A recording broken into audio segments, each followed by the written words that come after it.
welcome to part 3 of our Women Who Lead podcast series with Dr. Lisa Martin. I am your host, Danina Tart, CEO of Tart Leadership Academy. In this episode, we're diving into the essential skill of goal setting and prioritization. As we transition into a new year, many of us are reflecting on what we want to achieve. But knowing how to set the right goals and prioritize effectively can be the difference between success and overwhelm. Dr. Martin, a licensed clinical psychologist and expert in organizational development and strategic leadership, will share practical strategies to help you align your goals with your values, stay focused on what matters most, and make meaningful progress toward your vision. If you're new to the series, I encourage you to check out our parts 1 and 2, where we explored starting the year with the right mindset and reflecting on the past year. Dr. Martin, welcome back. Thank you so much for having me today. In our first 2 episodes, we discussed setting the right mindset and reflecting on the past year. So now that we've set the stage with mindset and reflection, let's focus on action, goal setting, and prioritization. Goals, I think, are the bridge between where we are and where we want to go, but they require intention and strategy to be effective. Today, Dr. Martin, let's talk about how to set realistic goals, align them with our values, and avoid some common pitfalls. Let's also give our listeners some tools and strategies to help them stay organized and on track. So with that being the goal, what advice do you have for setting realistic and impactful goals? Well, the first one is the sort of mindset to be in as your goal setting. And what I really encourage clients to do is to be in what we call wise mind. So folks have kind of a tendency to fit in one or two ways of being. So some folks are really logic oriented, very in their mind, right? That's the place where you make your taxes, or you do math, or you are very planful, which is a really important place, but it can't be the entirety from which you're setting your goals for the year. I think the other place that people can be in is this very emotional space, right? It's where passion comes from, it's love, but you can't set goals and live your life completely in that mindset. So what we want is wise mind, which is when you're in kind of the middle of those two places. So you're making planful decisions and goals, but you also are incorporating your, zest for life, your passions, what makes you tick. So I think when you are sitting for making your goals for the year, it's important that you're incorporating all parts of the self.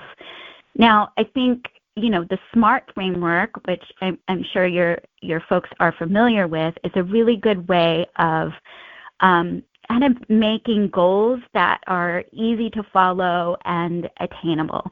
So the SMART framework stands for specific, measurable, achievable, relevant, and time-bound goals. And really, in layman's terms, this means set goals that are concrete, easy to understand, easy to achieve, and have a time period in which they can be attained. That way, you get more motivation once you achieve the goal, and you can set your next one and achieve that, and then you find yourself in a bit of a momentum of getting stuff accomplished and feeling really great about your ability to do so. I think no matter how old the SMART method is, it is the most beneficial way to be able to set and measure your goals to ensure that you're receiving the results that you want. Absolutely. And I love being able to help folks, combine both that logical, goal-oriented sense of self with their passions, and to be able to create a SMART goal that that is really meaningful to them and possible to achieve.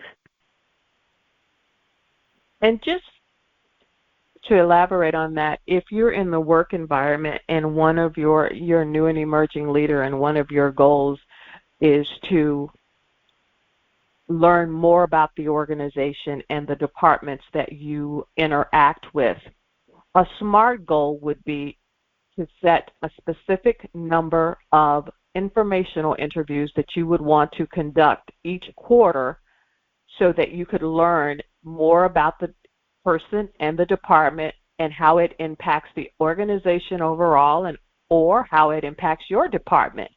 That way, when you have reached the end of the year, you have the ability to say, I conducted X amount of informational interviews, which means that I learned about 5, 6, 10 different departments over the course of the year. And I've also established solid relationships along the way. Mm-hmm.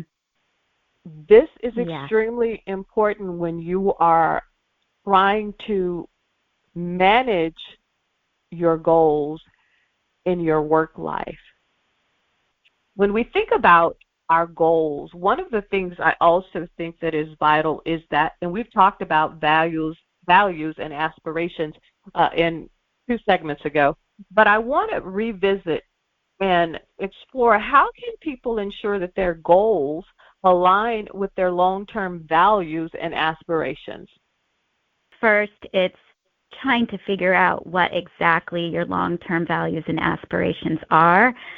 The last time we spoke, I shared a little bit about an activity I'd like to do to help people become in touch with their core values and who they really are and their purpose. And so I think engaging in that kind of work really, really helps you to set goals that are aligned with that. And so, for the person you were discussing in your last example about setting those SMART goals of having meetings with different folks in the organization, I would also add, why? Why are you doing that? And how is that aligned with your deeper purpose? And I think that kind of a question makes those engagements richer. So perhaps it's, my deeper purpose is to, really build community everywhere that I work and live. So these meetings I'm having with different people in my organization are really the first step to me building a rich community in my place of work. It's not just about learning about the organization, but it's this sort of deeper purpose that I have.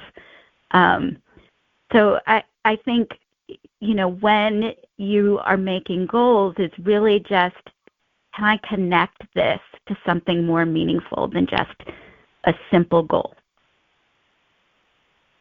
When I listen to what you're saying and I think about, okay, how does this translate over into leadership? And of course, when we think about leadership, when we think about leadership values, some that come to mind would be integrity, authenticity, respect, adaptability, accountability, resilience. And when we're setting goals, I would say that what that looks like in action is, let's start with integrity. And your goal is to operate as a leader with integrity, not just the new year, but always. So one of your goals would be, in each interaction that I have with an employee or a client, I will adhere to my values and always be honest and ethical in my actions. That's a goal. Yep. And so when you look back on that goal or look back on an interaction with a customer or client or an employee, you can say, did I check off all of those boxes? Would you say that that's Yep. measurable?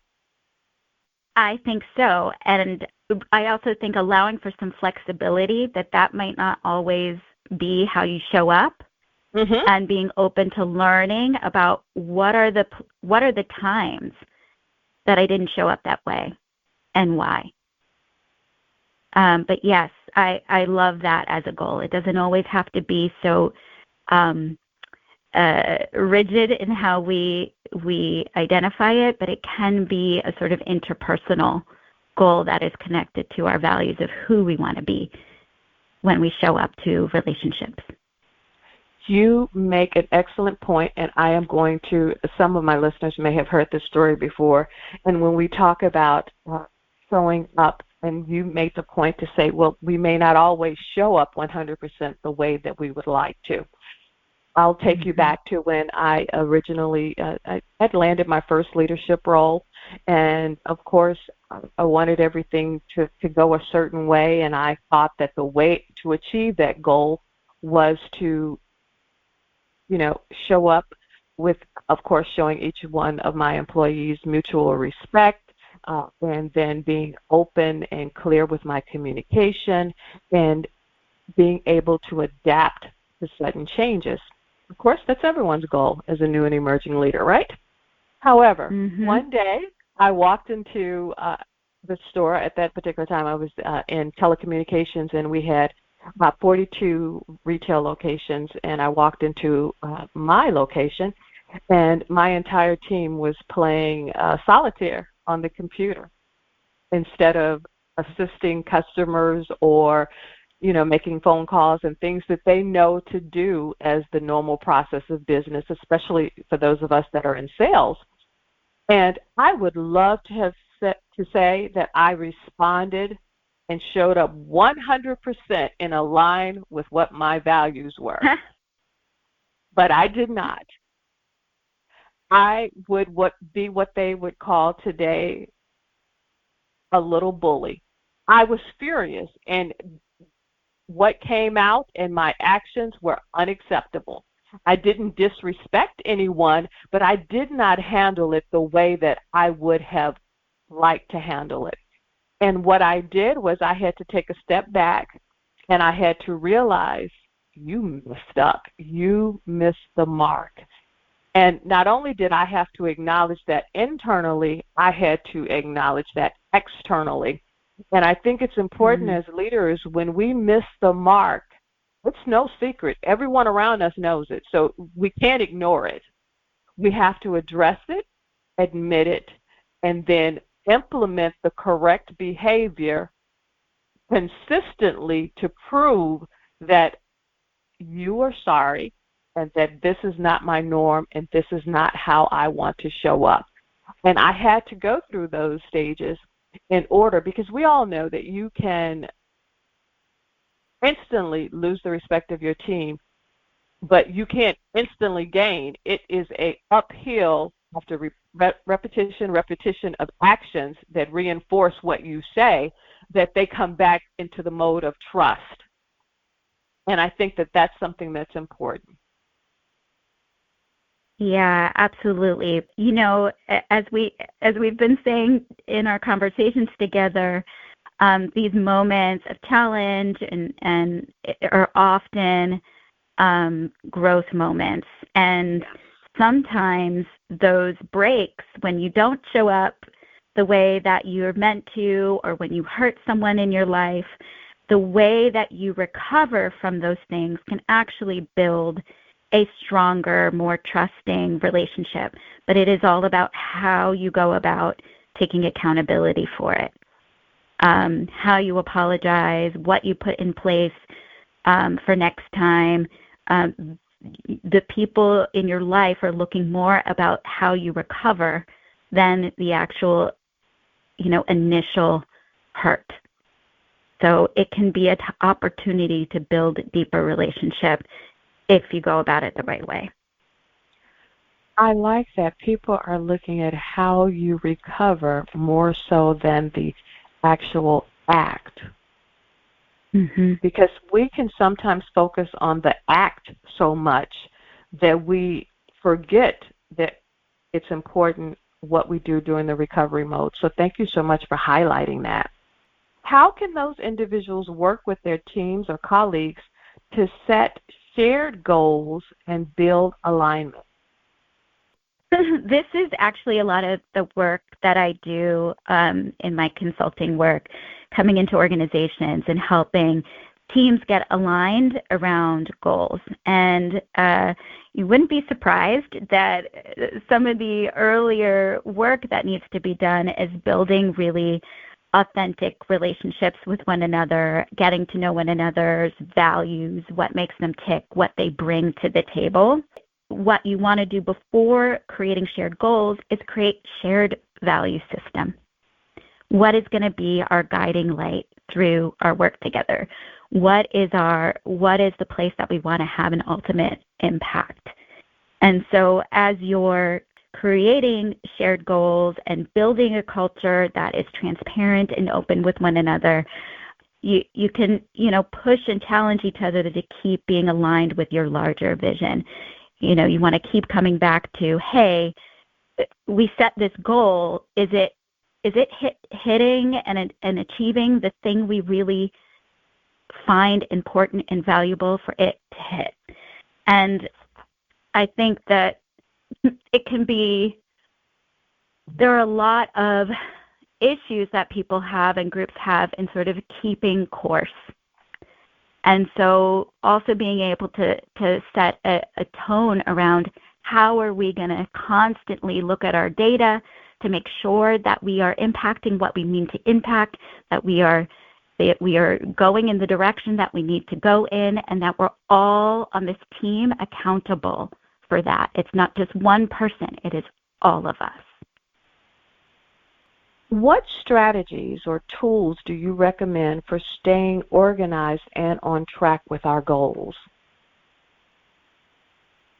In the workplace, there's plenty of project management apps that you can use. I think both for work, but for yourself as an individual, having a regular journaling practice where you're checking in every day on your goals, both personally and professionally, to see how you're doing. I think having accountability in partners is so important. So again, you're working on a team. How are you keeping each other accountable to the shared goal and vision? But also with folks in your life, mentors, coaches, therapists, partners, help keep me on track to the goals that I have set for myself. And I also think we don't take enough time to celebrate our wins and our milestones. So, make sure that when you are achieving even a small step in the right direction, that you take a moment to express gratitude and joy for the hard work that you put into it. Celebrating the wins can make all of the difference in keeping you motivated. And I am guilty. I was guilty of working in a sales environment when I first started my career. Of course, you would have your quarterly goals, and then you were focused on that monthly goal, and then you went to the next month or your quarterly goal, and it was, okay, we hit 110%. What's the next quarter? No one stopped to pause to say, you did a wonderful job. You should be excited. Yeah. No, they were, okay, in your next quarter, since you trended and hit 110%, we're expecting 115 or 120. And you become trapped on that treadmill of going from one stop to the next stop and not even pausing to recognize what you've accomplished. And I think it's important that we celebrate those wins. Absolutely. It's terrible for morale when, from the top to the bottom, when we don't take a pause to really celebrate what was achieved. Dr. Martin, thank you so much for taking the time to help us explore goal setting and prioritization. I think that what you've shared is some very insightful information that will help us be better leaders, better people. Listeners, if you want to learn more, you can reach out to Dr. Martin at healwithdrlisa.com. I encourage you also to connect with her on LinkedIn, and I thank you so much for spending your time with us today.